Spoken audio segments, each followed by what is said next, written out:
Dragi gledalci, prav lepo pozdravljeni, smo pred župniščem Šmihelj pri Pliberku in smo na obisku pri župniku. Franc Kramberger je tukajšnji župnik, pa poglejmo, če je doma in če nas sprejme.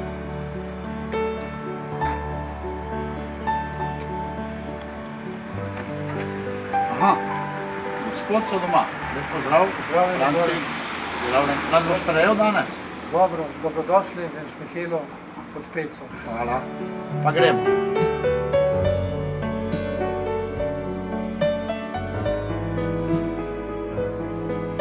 Spoštovani gospod župnik, prav lep pozdrav še enkrat, že znotraj vašega župnišča, kjer ste nas sprejel.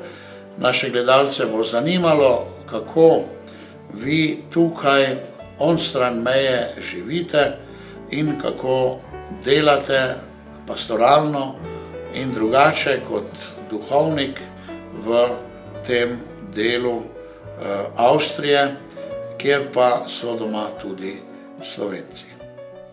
Pozdravljeni gledalci televizije Exodus. Sem župnik v župniji Šmihelj pri Pliberku, ki se s svojimi okoličnimi vasicami razprostira po širokem polju od Podjune do Mnogočne Pece in do reke Drave. Obsega 19 vasi in je razdeljena na 3 občine. Občina Bistrica, pri Pliberku, Pliberk in Globasnica. Otroci hodijo v šolo v 4 različne osnovne šole. Župnijo Šmihelj sem prevzel 5. septembra 1998. Župnija je dvojezična, 33% prebivalcev se uradno ima za Slovence, veliko več prebivalcev zna slovensko, če pa globlje pogledajo v kozarec, tudi trdni Nemci znajo zapeti slovensko pesem. Leta 2000 sem prevzel tudi župnijo Šentlipš pri Ženeškem jezeru in jo soupravljal 8 let. Kje so meje vaše župnije, kako potekajo prostorsko preko meje vašega pastoralnega dela? Šmiheljska župnija je bila prafara, iz katere so nastale župnije Globasnica, Šteben, Kazaza, Pliberk, Vogrče, Prevalje, Mežica, Črna, Strojna, Javorje in Koprivna. Po navedbi zgodovinarja Singerja naj bi bila župnija ustanovljena leta 1050. Ustanovili naj bi jo Heimburški grofje. Po drugih virih pa naj bi bila pražupnija Šmihelj ustanovljena že 1106., kar je bolj verjetno. Cesar Friedrich III. Je šmiheljsko župnijo z vikariati Šteben, Vogrče in Črno leta 1461 podaril novoustanovljeni ljubljanski škofiji. Šmiheljski naslovni župnik Žiga Lambert, plemeniti, naj bi bil prvi ljubljanski škof. Dr. Gregor Rožman pa je bil drugi škof iz šmiheljske župnije, ki je vodil ljubljansko škofijo pred in med drugo svetovno vojno v zelo težkih časih. Za časa cesarja Jožefa II. Je prišla šmiheljska fara 1784 v Lavatinsko škofijo, leta 1859 pa v Krško. Če je Šmihelj in njegovo okolico nekdaj močno oblikoval kmečki živelj, se je slika v zadnjih desetletjih močno spremenila. Leta 1970 je domačin Franc Mlinar ustanovil svoje podjetje Filterwerk s slovenskim partnerjem iz Medvod. V njem je danes zaposlenih že 3000 delavcev in je drugi največji obrat na Koroškem. Nekateri pa se še vozijo v službo v oddaljene kraje. Nekaj prebivalcev pa je ostalo zvesti kmečkemu delu.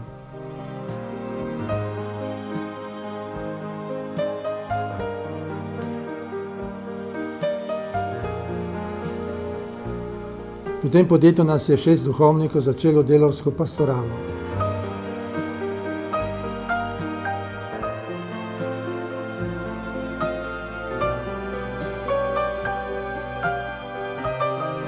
Vsak četrtek od 13. do 15. ure pred izmeno in po njej je duhovnik na razpolago ljudem za pogovor.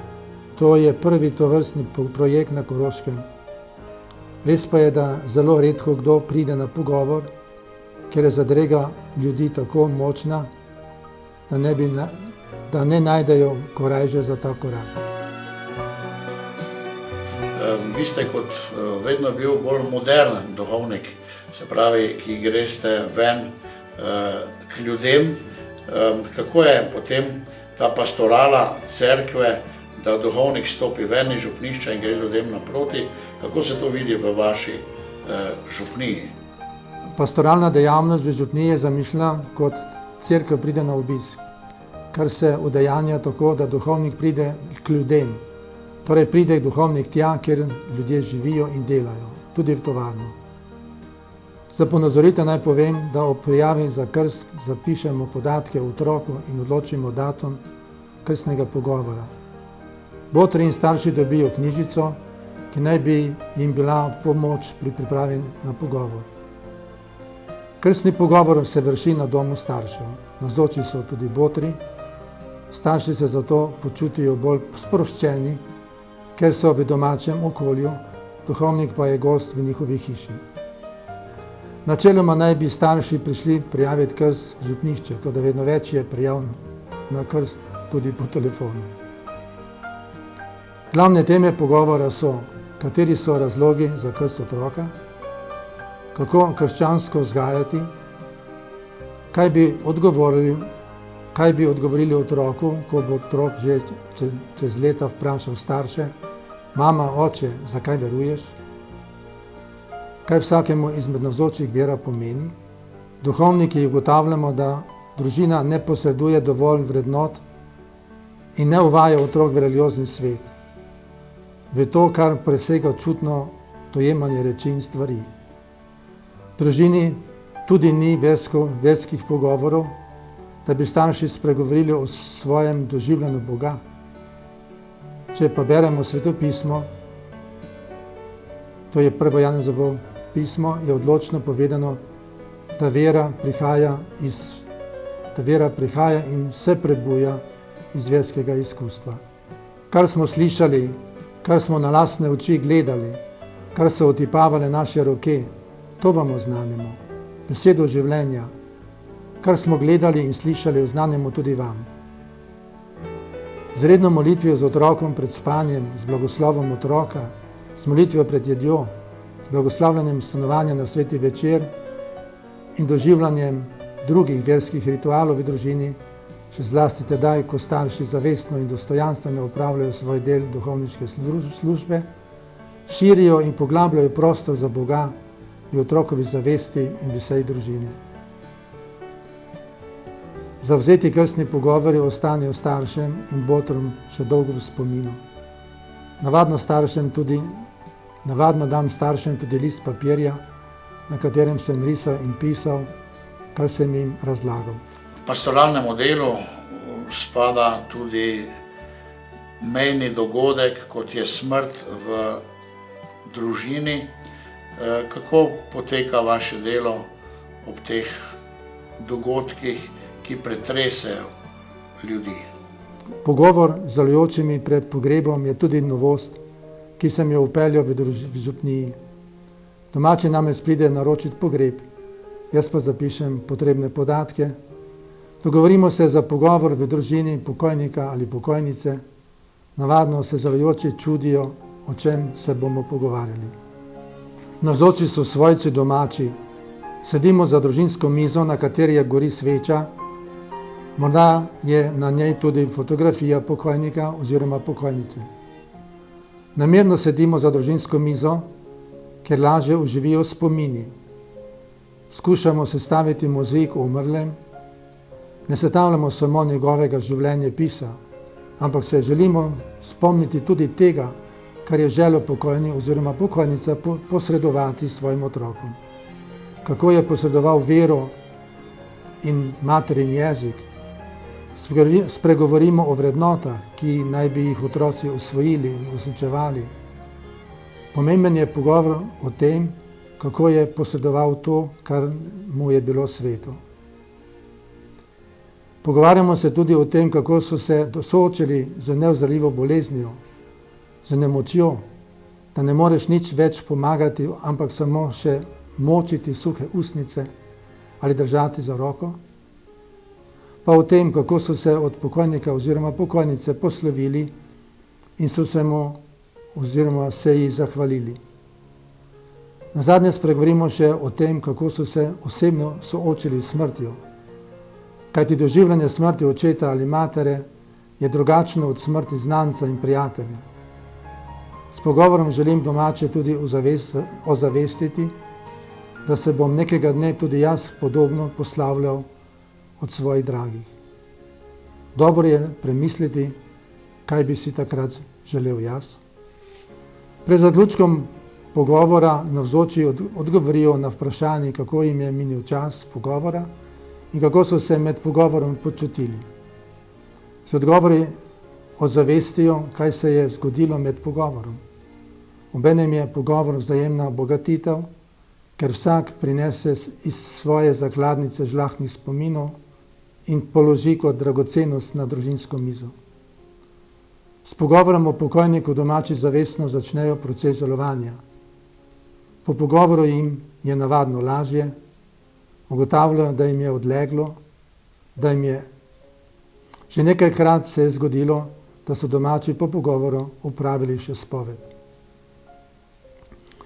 V pogovoru pride celo do sprave med otroci, tudi do ponovnega vstopa v cerkev ali kdo od navzočih žalujočih prosi za odpuščanje za svoje nerazumljivo ravnanje.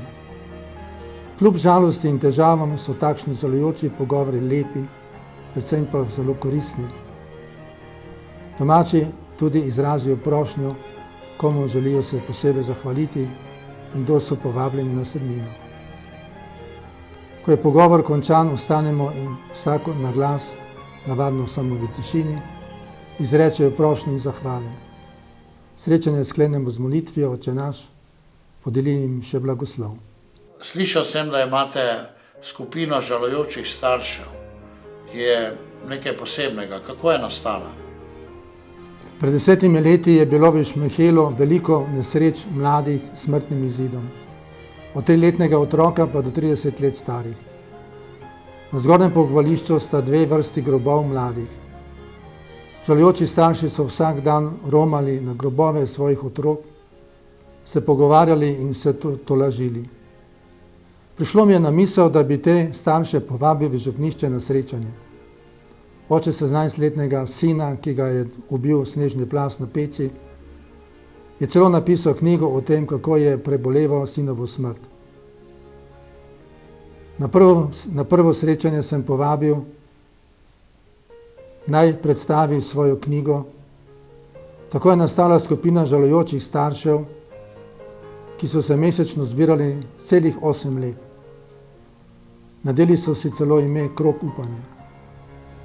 Vsako leto smo organizirali 3-dnevne izlete, poromali smo celo v Rim.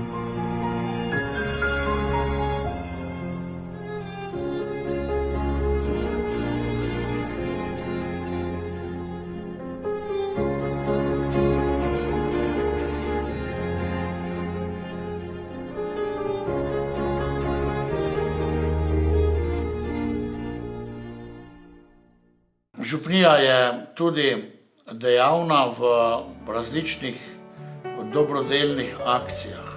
Poleg rednih nabirk za Karitas so še 2 posebni nabirki.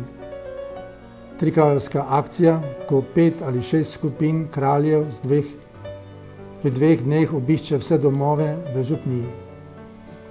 Delo je kar naporno, a ga mladi z veseljem opravijo. Vso organizacijo prevzame Kulturno-prosvetno društvo Šmihel. Dobijo kralje, šoferje, spremljevalce, gospodinje pa jim skuhajo kosilo in tako dalje. 3 kraljevske skupine so otroci, mladostniki in možje upokojenci. Naberejo približno 8000 evrov.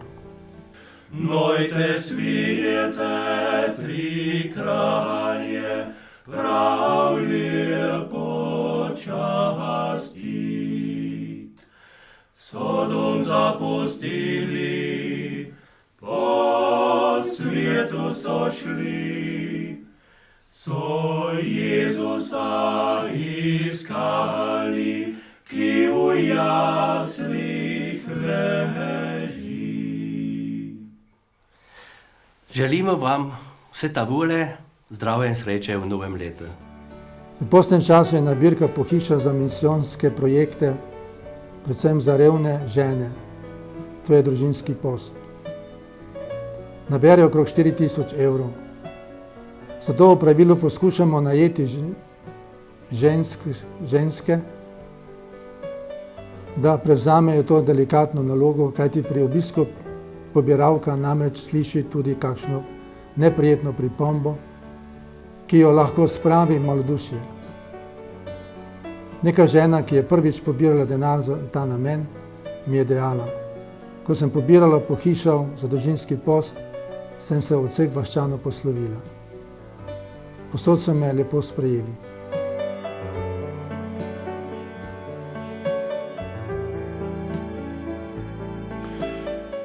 Vidim zelo lep župnijski list v barvah in na dobrem papirju.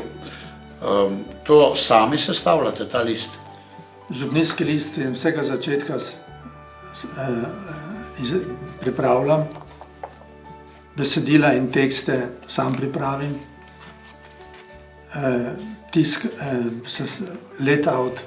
layout pa napravi tiskar, skupaj naredimo. Tale barvni je za praznike, Božič pa Velika noč in še kakšen zmes. Drugače pa je barvni list tedenski v tej obliki. Je dvojezično vedno, ki so maše noter, vodilni članek, nemška misel in obvestila. Z župnijskim listom imam veliko veselje in tudi ljudje se ne morejo predstavljati več brez župnijskega lista. To so tudi vezani župnijski listi, vezave prejšnjih let. Tukaj so vse vezani župnijski listi preteklih let, po 2 letnika skupaj. In tako je tudi istočasno kronika. Župnijski list ni samo obvestilo, ki informira ljudi, ampak tudi s svojimi članki jih formira. In to je še tudi edina za nekatere ljudi tiskana stvar, ki še v slovenščini preberejo. V župniji je vedno manjša skupina ljudi in vernih, ki so pripravljeni pomagati. Imate sodelavce?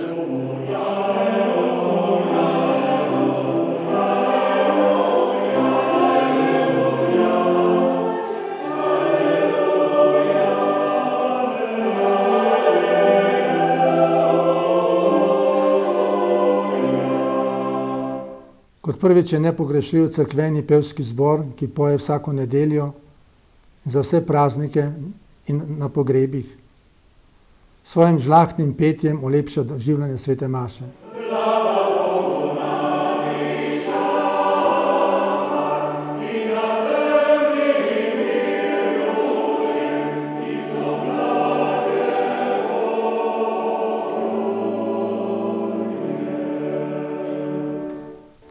Drugo leto bo slavil 120-letnico svojega obstoja. Za 110-letnico so dobili najvišje evropsko priznanje za zbore, Palestrinino medaljo. V Fari imam 2 skupini bralcev beril. Slovensko skupino vodi gospa Micka Opetnik, nemško pa Elke Obertauč. Ob nedeljah in praznikih je kar nekaj delivcev obhajil. Vsaka podružnica ima svojega mežnarja in ključarja, ki zavzeto skrbijo za svojo cerkev.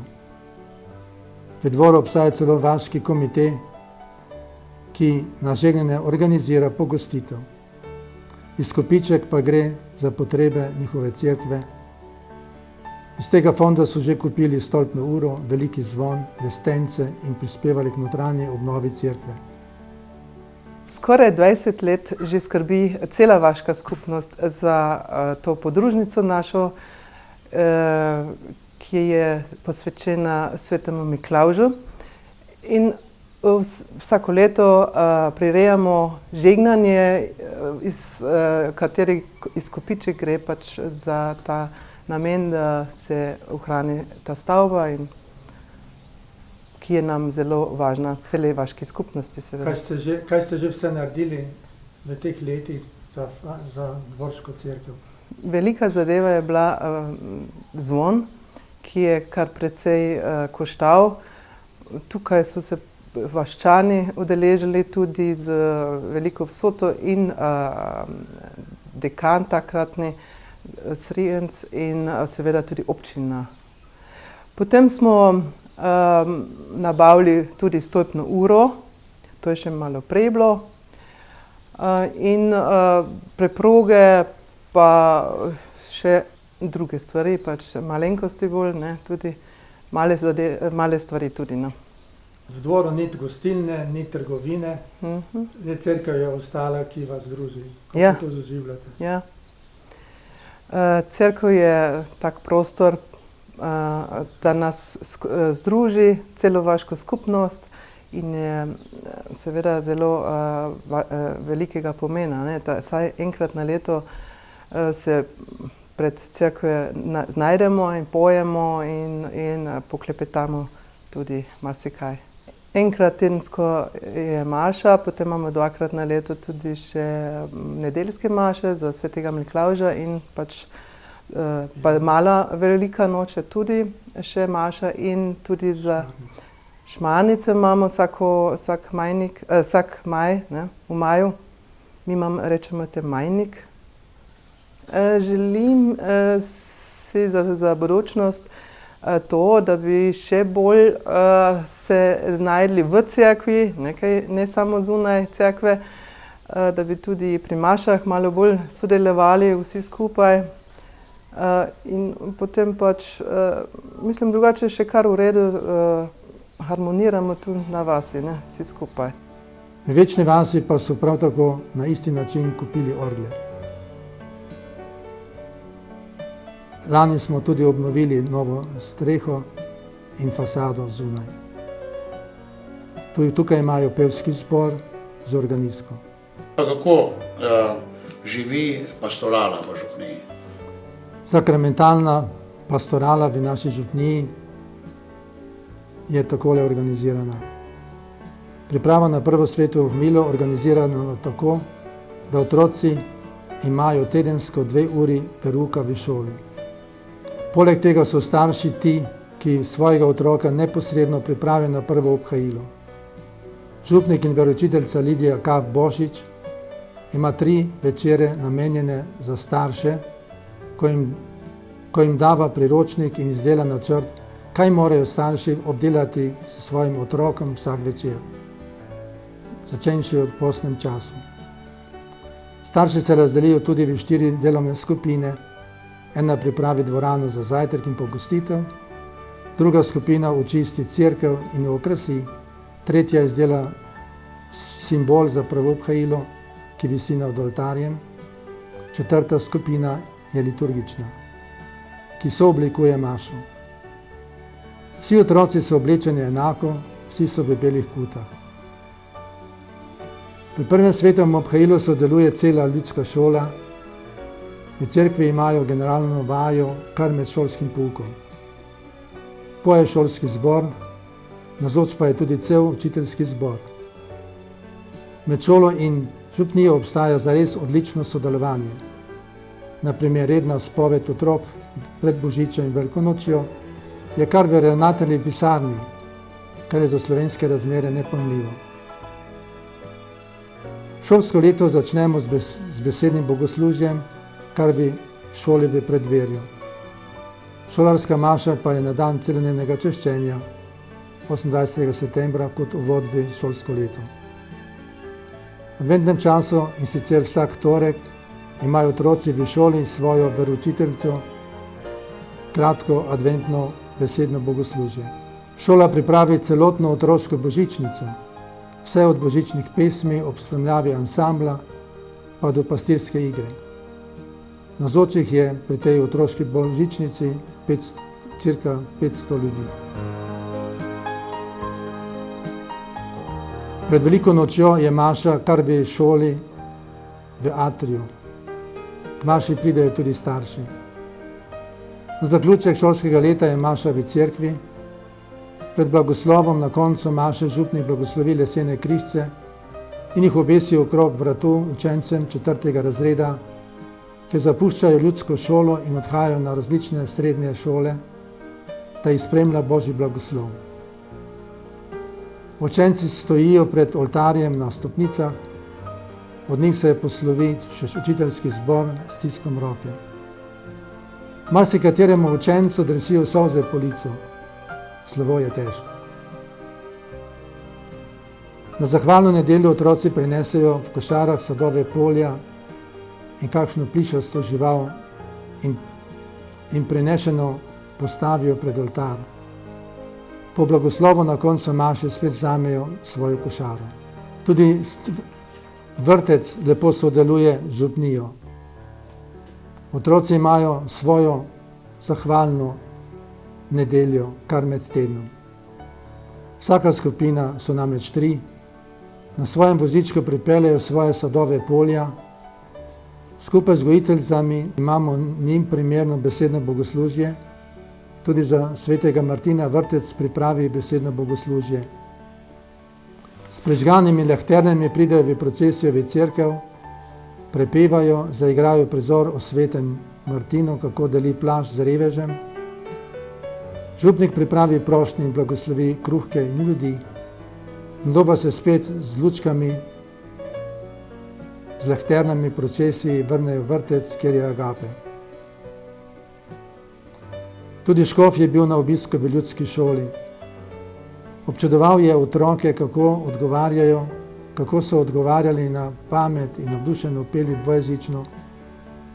Vsakega otroka je osebno blagoslovil, bilo je spontano srečanje, nato pa že skupno kosilo v župnišču.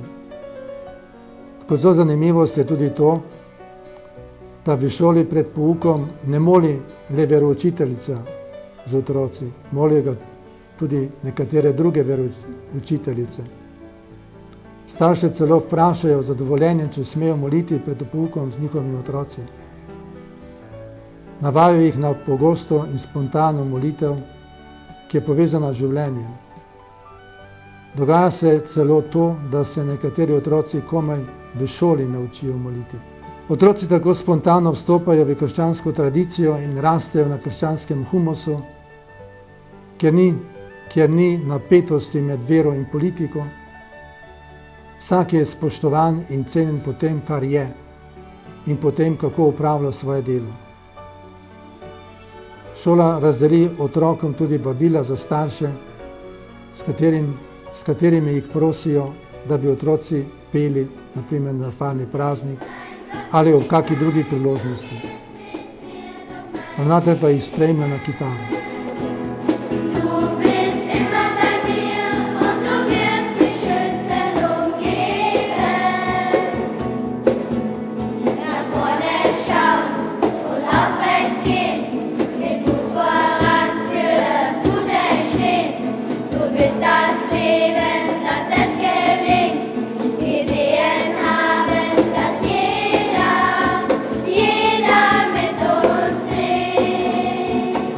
Dvakrat letno župnik povabi celoten učiteljski zbor na kosilo kot znamenje hvaležnosti za složno in spoštljivo sodelovanje. Z veseljem rad povem, da je naša ljudska šola v Šmihelu skoraj privatna katoliška šola.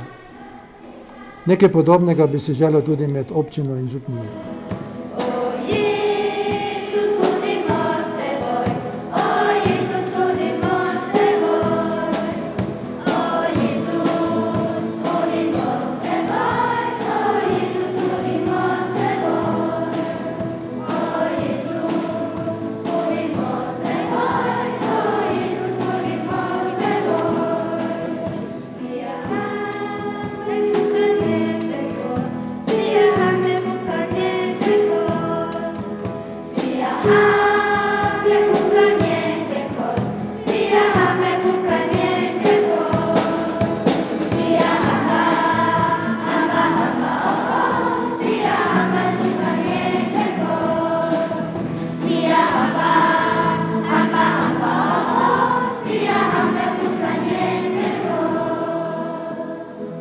Slovenci v Koroškem, v Avstriji ste znani po vaši kulturni dejavnosti. Kako je z vašim kulturnim društvom?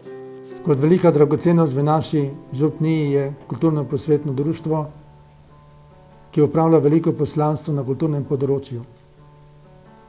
S svojimi 40 prireditvami na leto ohranja in utrjuje slovensko besedo v Podjuni in se tako upira agresivni asimilaciji, ki jo sistematično izvaja koroška politika.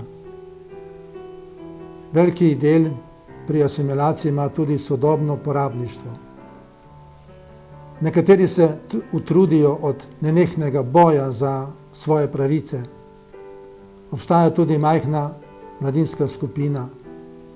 Mladina se raje zbira v društvo, ker sodeluje v 3 dramskih in 3 lutkovnih skupinah. Vadijo nastopati, v njih se utrjuje samozavest in spoznavajo lepoto slovenskega jezika, med njimi se krepijo prijateljske vezi. Društvo vodi tudi gledališko šolo za otroke. Med počitnica pa gredo na poletno šolo v Ankaran, kjer nas študirajo nove igre in počitnikujejo. Gospa Micka Opetnik, predsednica Kulturnega prosvetnega društva Šmihelj, danes zaključujete mednarodni lutkovni festival Cikl Cakl, ki ga priredite vsako leto v oktobru. Koliko predstav se je zvrstilo v teh 4 dneh in koliko narodnosti? Letošnji mednarodni lutkovni festival Cikl Cakl je obiskalo, lahko bi rekla, enih 2000 obiskovalcev. To so predvsem šolarji in pa otroci otroških vrtcev. Ogledali so si pa lahko 9 različnih, zelo različnih predstav. Prihajali pa so lutkarji, lahko bi rekla, iz cele Evrope in celo iz Japonske je prišel en lutkar, ki je pokazal čisto eno svojstveno lutkovno dejavnost. Gledališka in lutkovna dejavnost je v Šmihelju že dolga desetletja razvita, se pa v zadnjih letih vidi, da je ta tradicija nekaj posebnega, kajti vedno več je mladih, predvsem tudi otrok, ki se radi vključujejo v te skupine, zato smo ustanovili pred 2 leti gledališko šolo, katero obiskuje 20 otrok. Sicer pa imamo potem še 2 lutkovni skupini in pa 3 gledališke skupine, za katere imamo, hvala Bogu, za vsako skupino svojega mentorja, ki poskrbi za to, da je vse vedno dobro pripravljeno, ki drži skupino skupaj, ki vzpostavlja tudi stike z režiserji, ki prihajajo po večini iz Slovenije in smo zelo veseli, da imamo te režiserje, kajti na ta način se tudi naša jezikovna podoba in pa slika našega kraja bolje odraža v teh predstavah. S temi dramskimi skupinami in lutkovni, kakšne cilje si postavljate? Najvažnejše v teh skupinah je, da se najprej otroci najdejo kot skupina, kjer v skupini zaživijo, kjer najde v skupini vsak svoj prostor. Druga važna stvar je pa sigurno ta jezikovna podoba, kajti v teh lutkovnih in gledaliških skupinah imamo, hvala Bogu, govorce Slovence, tako da v teh skupinah je pogovorni jezik slovenski in tudi naše predstave so v slovenščini, kar je seveda največjega pomena za to dejavnost, kajti društvo se je od vsega začetka zapisalo o ohranjevanju in pa utrjevanju slovenske besede in to pa nam dobro uspeva z vsemi temi skupinami. Kaj bi sporočili gledalcem TV Exodus Slovenije? Tukaj v Šmihelju živi veliko Slovencev, ki se družijo v tem kulturnem društvu, ki prihajajo na razne prireditve in ki to kulturno delo tudi oblikujejo.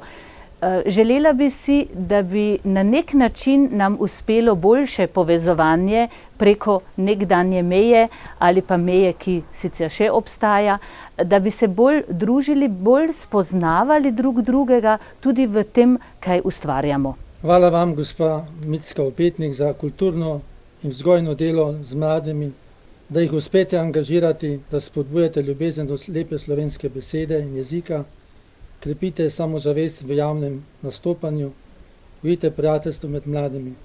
Hvala vam in vam in sodelavcem za veliko delo. Gospa generalna konzulka Dragica Urtelj, ki ste generalna konzulka za Koroško in za Tirolsko, vi ste redna gostinja v našem kulturnem prosvetnem društvu in večkrat si ogledate te igre.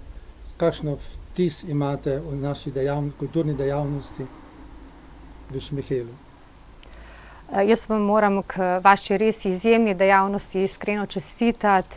Občudovanja vredno je, kakšno delo vodite, koliko angažmaja imate in kakšne rezultate prikažete. Z veseljem obiskujem vaše premiere, na Koroškem sem drugo leto in v primerjavi z lanskim letom je že viden velik napredek. Tako da mislim, da v tem je še veliko potencijala. O napredku, o katerem govorim, recimo govorim o zadnji premieri gledališke skupine, vidi se, kako homogena je skupina, kako raste z režiserko, kako se izboljšuje jezik. Skratka, dejansko s tem delom nudite otrokom kvalitetno preživljanje prostega časa in še veliko, veliko več. To, da večkrat izpostavljate, da je jezikovna kompetenca šibka, na drugi strani preko te izjemne dejavnosti zanikajo mladi, ki na odru odražajo eno veliko samozavest in zelo, zelo lep slovenski jezik. Kaj jim zaželite za bodoče? Še veliko, veliko energije, da je usmerjene v to, da se družijo, da jih druži slovenska beseda in da peljejo to resnično visoko kvalitetno dejavnost še vnaprej. Hvala vam za te besede in za redni obisk. S tem tudi dajete podporo našim kulturnim delavcem. Hvala vam, gospa. Hvala lepa tudi vam, da jim vedno znova date streho nad glavo, ker tudi to je zelo, zelo, zelo pomembno. Kako je pa z vašim glavnim župnijskim farnim praznikom? Kako ga obhajate? V naši župniji smo uvedli farni praznik, ki je vedno na prvo nedeljo v juliju. Cilj farnega praznika je, da župljani pri slovesni maši ter ob slavi na vrtu pri kosilu in kulturnem razvedrilu doživijo župnijo kot veliko družino. Letos je bil gost pomožni ljubljanski škof dr. Anton Jamnik. Namreč ljubljanska škofija je praznovala 550-letnico obstoja, Šmihelj pa je bil posebno povezan z njo. Dala je, kot je že zapisano, dva škofa, Žiga Lampreta in Gregorja Rožmana. Pri lepo pripravljeni slovesni maši na farni praznik sodelujejo vsi pevski zbori in vse omenjene skupine. Po maši pa je na župnijskem vrtu kosilo pod šotorom. Letos je bilo 350 kosil. So organizacijo prevzame župnijski svet in kulturno društvo. Druga posebnost je tudi v naši župniji adventni zajtrk. Na vse adventne nedelje imamo ob 6. zjutraj zornice po koroško svitne maše, ki so zelo dobro obiskane. Maša je pri svečni svetlobi, peljali smo zajtrk po maši, ki je v farni dvorani. Vasi so razdeljene na 4 skupine, ena od skupin pripravi zajtrk, čaj, kavo, pecivo in pogačo. Enkrat sem gostitelj, 3-krat pa gost. Namen zajtrkov je druženje in delitev z drugimi.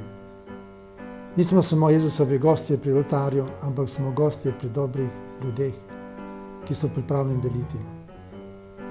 Na zajtrku je od 80 do 120 ljudi. Posebnost, ki sem jo tudi upeljal, je, da obiščem vse, ki praznujejo okrogli rojstni dan, od 60. leta naprej. Zato priložnost sem izdelal etikete z okroglo obletnico rojstnega dne in jim dam kot dar mašno vino za njihovo mašo. In tega se izredno veselijo, da se župnik spomni na njihov rojstni dan. Kako je zdaj vzdušje ravno med nemško govorečim in slovensko govorečim življem? sožitje med narodnimi skupinama je veliko boljše, kot je bilo v preteklih časih, ko je vedno je še prisotno v glavah nekaterih ljudi, ki so vedno na račun zatiranja Slovencev tudi kovali volilni dobiček. Zato se je cerkev, slovenski duhovniki so bili vedno tisti večini, ki so zagovarjali in branili slovensko besedo in jo tudi uporabljali v bogoslužju in oznanjevanju. Koliko je slovenskih recimo dvojezičnih župnij s slovenskimi duhovniki na Koroškem? Torej slovenskih duhovnikov je okrog 50. 50 še, veliko. In 1/3 je slovenskih župnij po tej dolini Podjuna, Rož, Pazila, kot tudi poje slovenska pesem. Pravi, koliko vas je, v več dekanijah so, koliko približno župnij bi bilo dvojezičnih? Mi imamo 8 dekanov od 24 dekanij. 8 dekanov, 24 dekanij. To je kar prisotna slovenska manjšina na tem delu Avstrije in se mi zdi, da ste kar malo zanemarjeni od matične, tudi cerkve, pa seveda od države. Kako se počutite? Torej, 2 stvari bi poudaril, kar se tega tiče. Od Slovenije, med Slovenijo in Koroško so karavanke zmes. V dvojnem pomenu. Da so gore, ki preprečujejo pretok in tudi v narodnem pomenu tudi so ovira v povezanosti med matično dolino in Koroško. Drugič pa tudi krajevna cerkev s škofom na čelu se rajši popusti večinskemu narodu in žrtvuje slovensko narodno skupnost. Samo vam podatek, škof je bil 2-krat na obisku pri županu v Šmihelu, ne da bi se javil v župnišču ali da bi me obvestil, da pride na obisk. Škof. S tem pove, kakšen je odnos med škofijo in slovenskimi župnijami. Kaj pa z naše strani, z naša cerkev, verjetno na ravni škofov so te povezave, direktno pa s slovenskimi župniki tako ne sme slovenska cerkev komunicirati? Ne, tudi bo veliki problem nastal v Koroškem dvojezični duhovniki, ker bogoslovja ni nobenega dvojezičnega bogoslovca. In te naši slovenski duhovniki izumirajo in tako bo postal veliki problem na dvojezičnih župnijah, kajti tujci, naprimer Poljaki, se ne bodo učili 2 jezikov hkrati, nemškega in slovenskega. To imamo že izkušnje. In Slovenija tudi nima duhovnikov na razpolago, da bi odstopila Koroški cerkvi. Z veseljem smo poslušali in gledali to vašo predstavitev in vam lahko samo čestitamo, kako skrbite, da živi vera, tudi kultura obeh, bi rekel, govorečih skupin in tudi, da vsi skupaj ohranjajo odnos do Boga in tudi do župnije. Tako da zdaj nam preostane, da bomo šli pogledati cerkev. Ali nam lahko predstavite vašo cerkev? Ja, lahko. Pa gremo v cerkev. Pa pojdimo.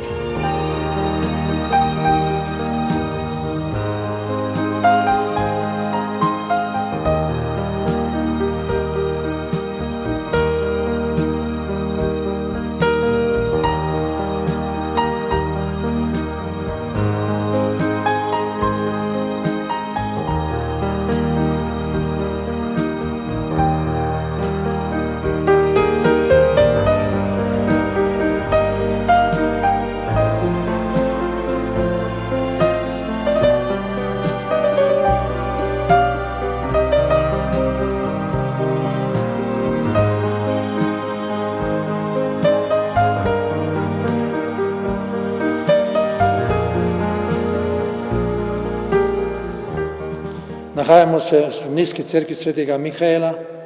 Prvotna cerkev je bila grajena v 12. stoletju. Večkrat je doživela razne prezidave. Leta 1684 je pa cerkev pogorela. Ponovi je dobila obokan strop.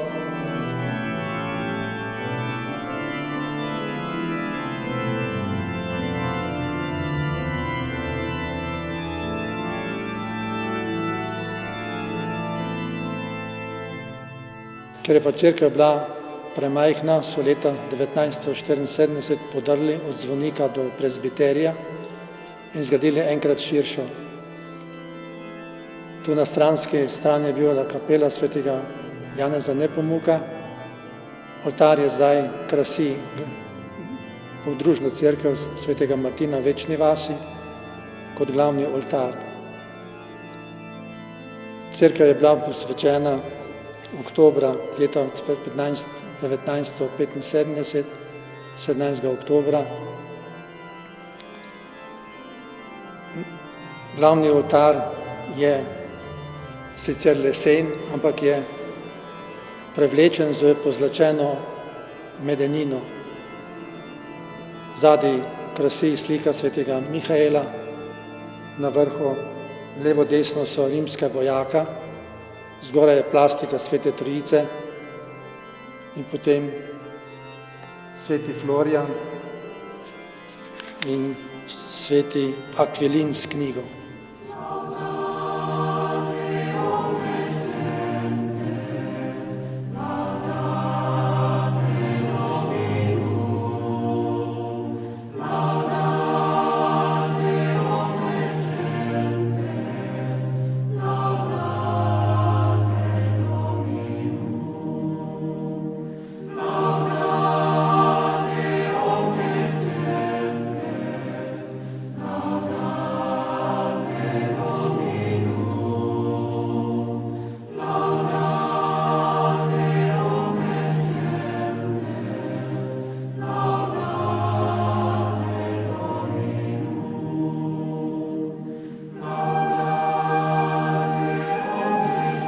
Tukaj je ljudski oltar, ki je narejen iz stare obhilne mize.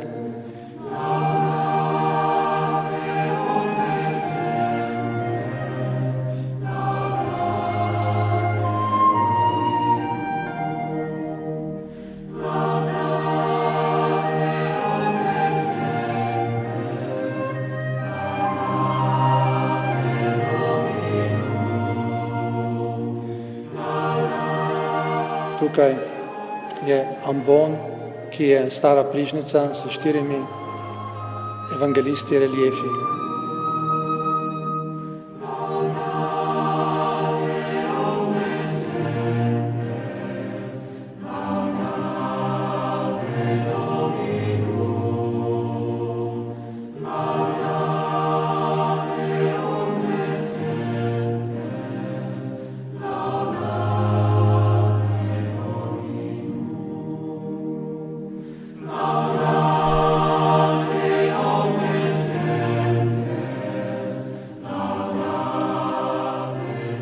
Levo in desno sta stranska oltarja. Na moji levi je oltar svetega Antona.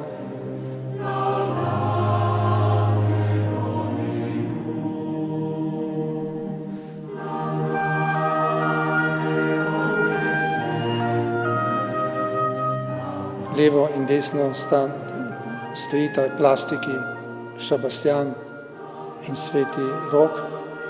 Na vrhu sta 2 jezuitska svetnika, sveti Ignacij Lojolski in sveti Frančišek. To pa je vpliv jezuitov, ki so bili leta 1773 v Dobrli vasi.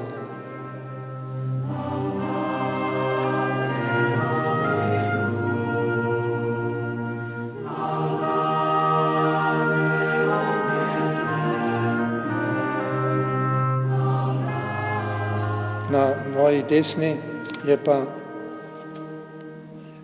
oltar svetega Janeza Nepomuka, zraven stojijo Veronika s prtom in druge žene, ki nosijo v rokah močila s katerimi se muči Jezusa Kristusa.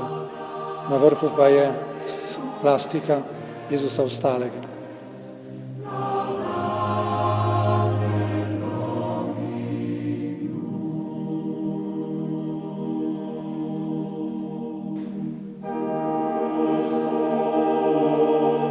Ta cerkev je ena od največjih cerkva v Podjuni, in kjer so razne velike prireditve in koncerti. Nazadnje so izvajali letne čase od Haydna, kjer je nastopalo 50 pevcev in 40 muzikantov. In 3-urni užitek lepega petja.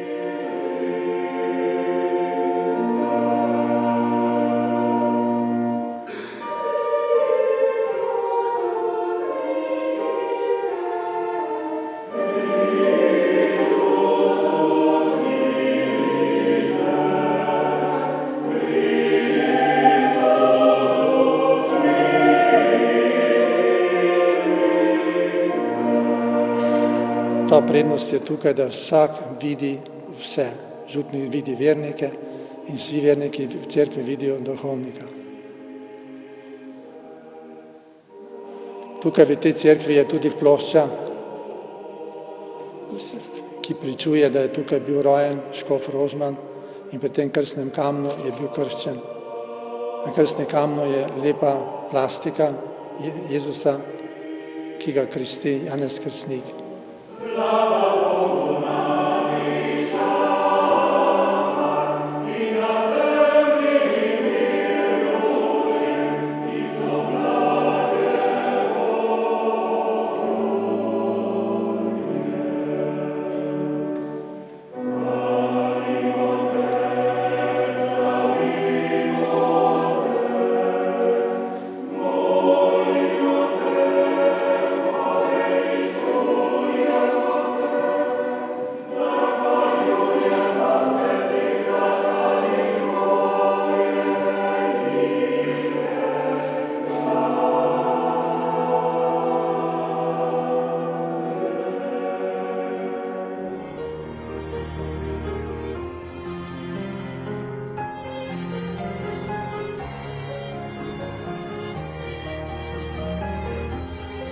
Nahajamo se v Mrliški vežici v Šmihelu, ki je pred par leti bila zgrajena.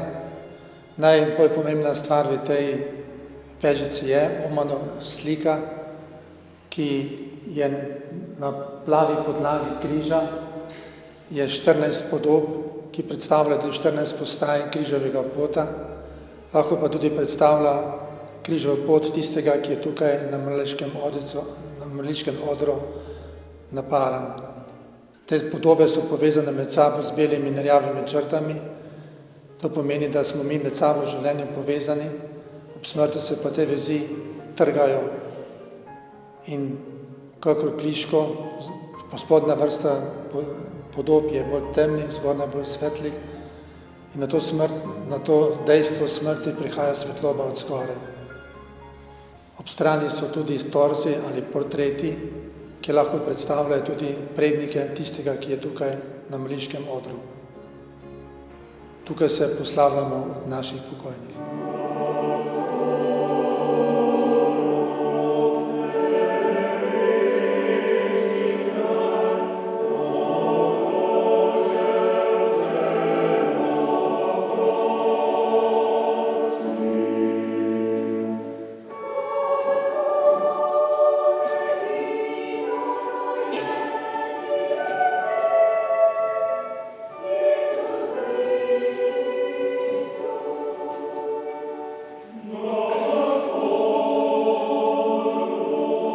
Nahajamo se na podružnici cerkve Svete Katarine na Kopah.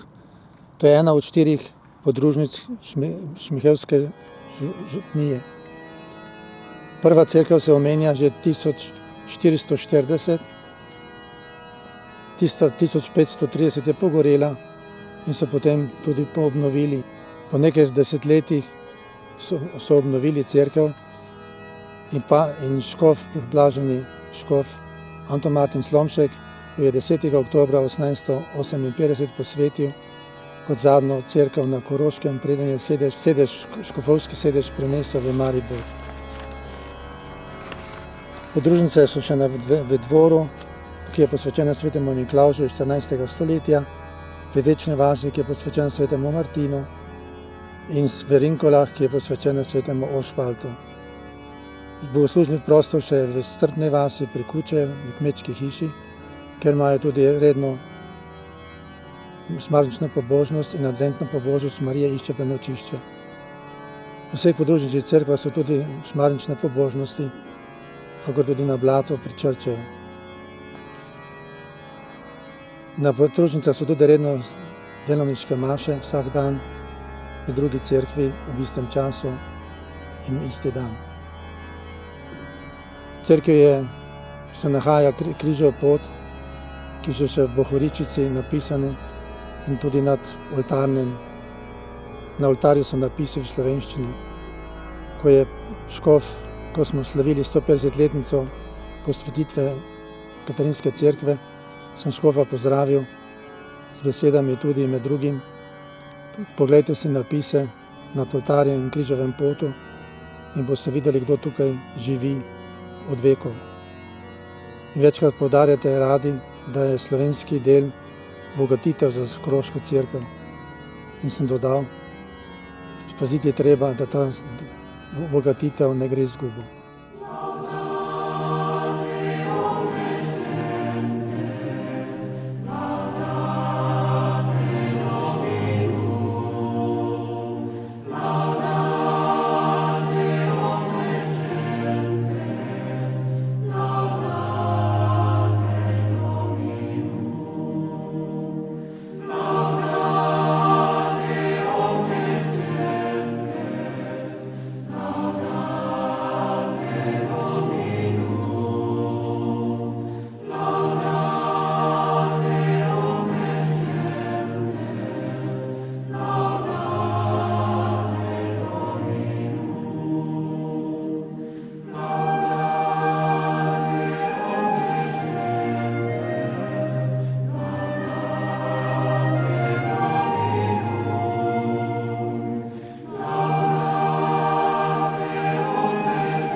Nahajamo se v podružnični cerkvi svetega Martina v Večni vasi, ki že obstoja od 1272. leta. Glavni oltar je prenešen iz šmihelske župnijske cerkve, iz stare cerkve, iz stranske kapele, ki je posvečen svetemu Janezu Nepomuku. Drugače je pa cerkev posvečena svetemu Martinu. Je ena od najstarejših cerkva v Podjuni, ki je tudi služila kot obramba proti Turkom. Zato imamo tu streljne line, ki bomo zunaj videli, in železna vrata. In okrog cerkve je pa obrambni zid. Tukaj je maša vsak torek, na vse velike praznike. Tudi šmarnično pobožnost imajo. Svoj pevski zbor in vaška skupnost je kupila nove orgle.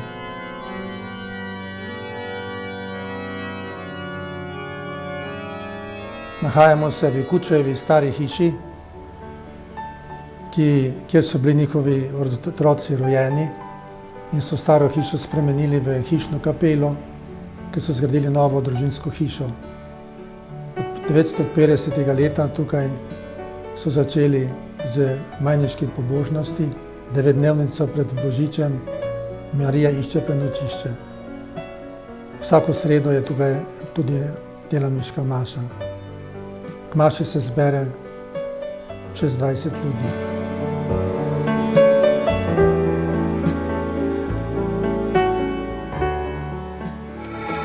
Mi smo Šmihela, veseli ptiči, nobena sila nas ne uniči. Vse, kar imamo, to vse prodamo, da sladkovince kupimo. Mi pa naprej, dokler je sodovinca kej, da pijemo pod lipico in zmeraj dobre volje smo.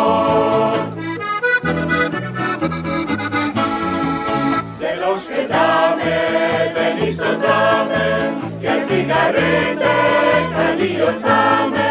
Vse, kar imajo, to se prodajo, da cigarete kupijo. Mi pa naprej, dokler je sodovinca kej, ga pijemo,